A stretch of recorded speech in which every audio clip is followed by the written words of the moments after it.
Hi, welcome. We are here at Education Conference 2.0 in Las Vegas, Nevada, and we're here with our honored guest.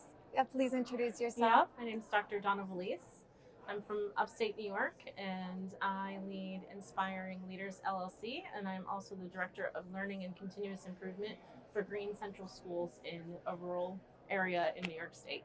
That's awesome. We're so happy to have you here. Thank you. Now, can you briefly tell us about your company and the solutions that you've showcased here at the conference? Yeah. So my company, I currently coach instructional leaders. So I'm coaching some people out on the Lakota reservation. So I'm really looking to help leaders transform their schools. Wow. And one of the things that we're really focusing on here at the conference, we have a call for authors out right now. So we are looking for educational leaders and people who are stakeholders in education who are implementing really innovative things that everybody in the system says you can't do or says you shouldn't do. So we're really trying to revolutionize education by creating a collective of people who are doing this really important work, making a difference despite the system not working for us.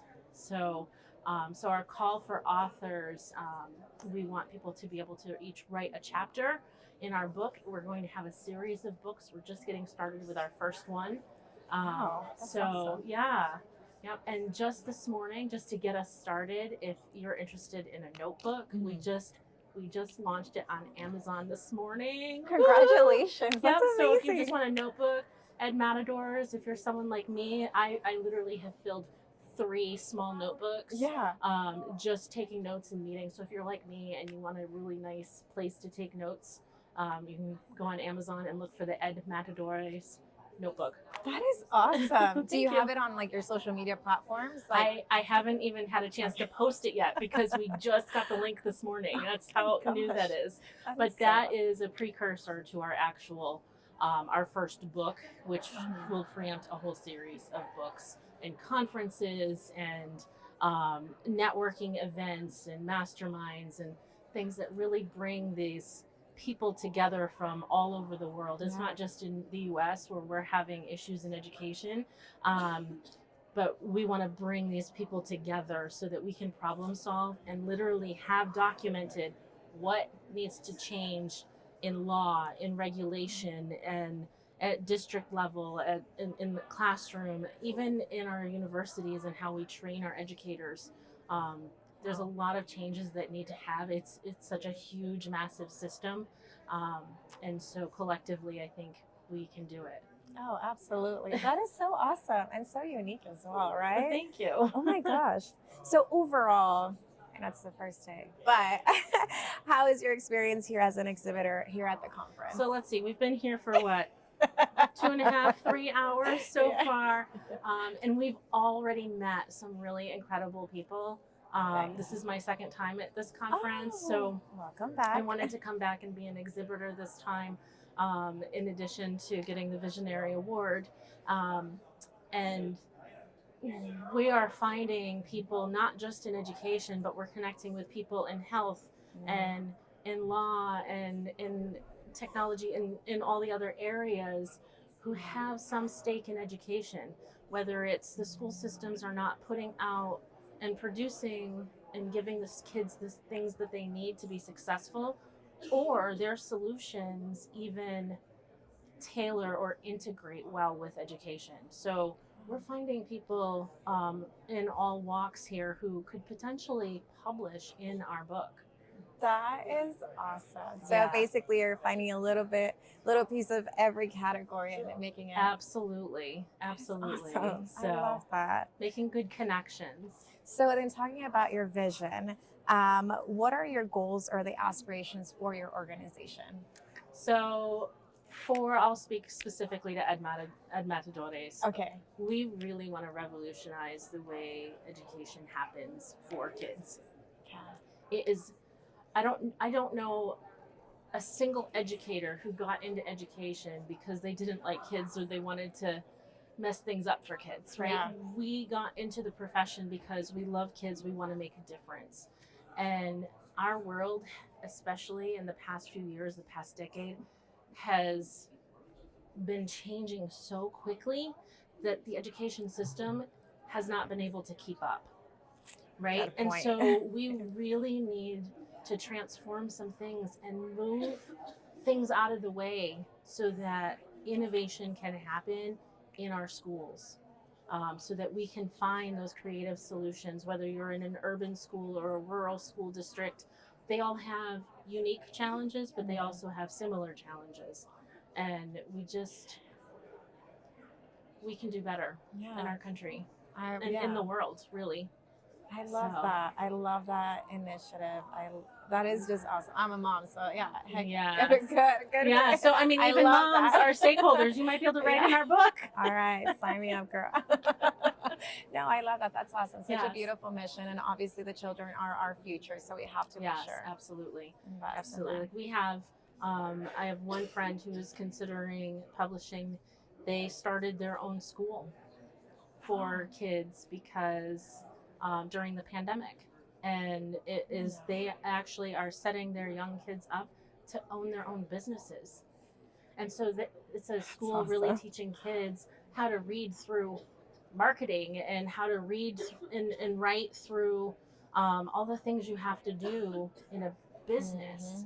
And so we really have to think about education differently. When in my past experiences, I worked for a charter school in Rhode Island for pregnant and parenting teens. We were a year-round school. We were competency-based. We had wraparound services, and we had flexible scheduling. And the way that we operated was once the students showed that they had mastered the competencies for the course they were taking, they could move on to the next course, which also meant that it didn't matter what day of the year they finished all of their competencies for all of their courses for 4 years, they got to graduate with their diploma. So talk about in an urban setting with low income and pregnant and parenting teens who likely would never finish high school are getting their diplomas and changing outcomes for their families. And it could be in April, it could be in May, it could be June, July, August, it didn't matter. So when I think of education, I'm so tired of us trying to put kids in a box. And we need to remove the box because our world does not have sides to a box. It's like the limit does not exist. So let's make something out. Exactly. The only limit we have right now is our own mindsets. And our mindsets about what education needs to be. And so you even think about that the mindset of the Carnegie unit, which is a number of hours that you have to sit in a chair and listen to lectures all day long and listen to your teacher and be in attendance, where the school that I was working at, we were looking at other ways. In the pandemic, we were doing school the way we had to do school during the pandemic before the pandemic happened, years before. So, 2011, 2012, 2013, 2014. So those years we had students who were able to complete assignments and tune in from home if they had a sick kid. Tune in from home and get their lesson, or log in online and get their lesson. And the Carnegie unit didn't matter anymore.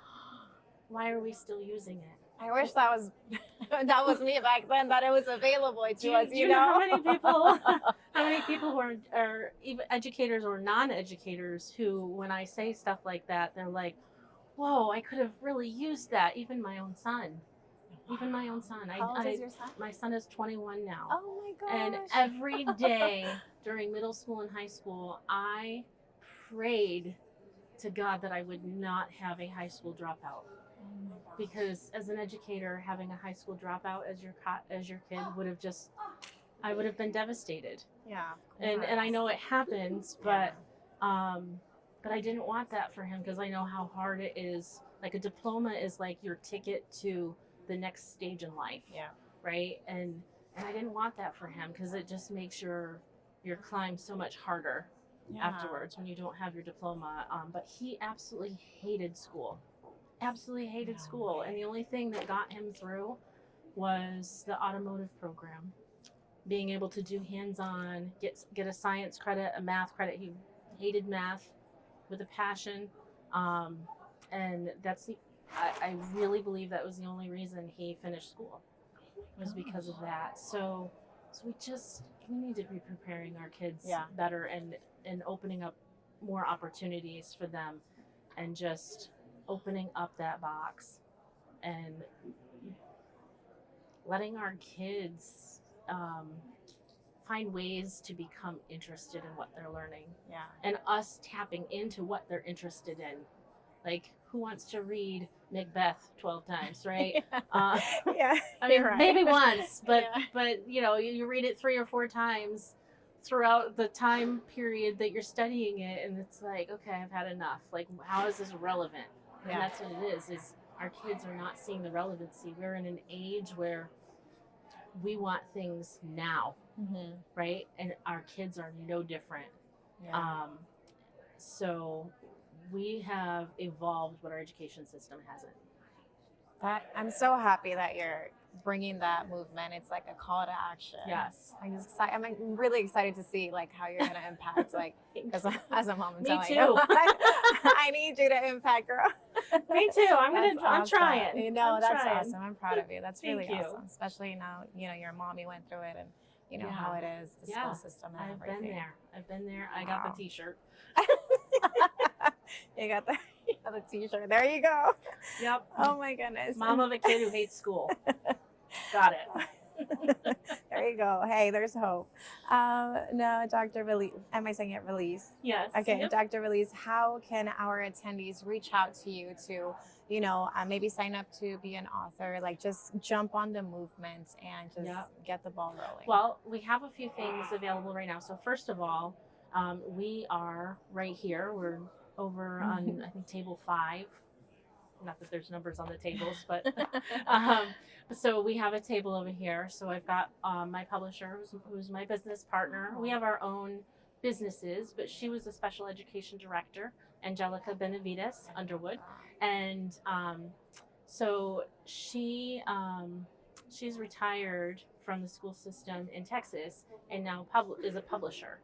And so we connected at a totally different conference at a castle in Northern Ireland, and we published in a book together. We're #1 bestseller in the art of risk and reward. And but we connected, and she has some of the same passions that I do around revolutionizing education. So that's where this whole idea came from. It was a conversation, right, that led to more ideas. And so we have our tables over there. You can connect with me or Angelica on LinkedIn. We also have, it's edleadersnetwork.net. We have a free forum where people who are interested in being able to join in on the conversation. It's not on social media. It's on a private platform. So you're not going to get trolled or anything. Yeah, absolutely. So it's on a private platform, and we will have different membership levels, but the free one will always be there. And we're going to end up doing conferences eventually as well, as well as a series of books. But connect with me on LinkedIn. Reach out to me. InspiringLeadersLLC.com is my website, and my contact information is there. And I'll get our Ed Matador stuff up on there as well. So,